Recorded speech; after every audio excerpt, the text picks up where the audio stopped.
আলহামদুলিল্লাহ। দৈনিক পত্রিকা এবং অনলাইন থেকে সংগৃহীত তথ্য, ডেইলি হাইলাইটস এখানে তুলে ধরা হচ্ছে। ১ নম্বরে আছে, সম্প্রতি ফিলিস্তিন কোথায় পতাকা উত্তোলন অধিকার পেয়েছে?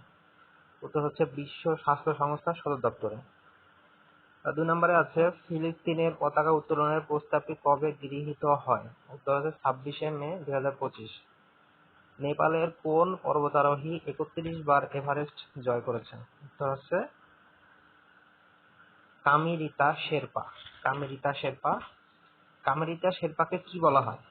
উত্তর হচ্ছে এভারেস্ট ম্যান। প্রশ্ন আসতে পারে, এভারেস্ট ম্যান কাকে বলা হয়? উত্তর হচ্ছে কামিরিতা শেরপা।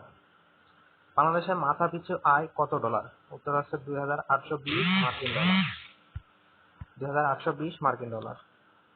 চলতি অর্থবছরে টাকার অঙ্কে মাথাপিছু আয় কত টাকা? উত্তর হচ্ছে ৩,৩৯,২২১ টাকা। আচ্ছা, প্রজেক্ট এস্থার কোন সংস্থা প্রকাশ করেছে? উত্তর আছে হেরিটেজ ফাউন্ডেশন। প্রজেক্ট এস্থারের লক্ষ্য কি? এর লক্ষ্য হচ্ছে যুক্তরাষ্ট্রে ইহুদি বিদ্বেষ মোকাবেলা। ধন্যবাদ সাথে থাকার জন্য। আসসালামু আলাইকুম।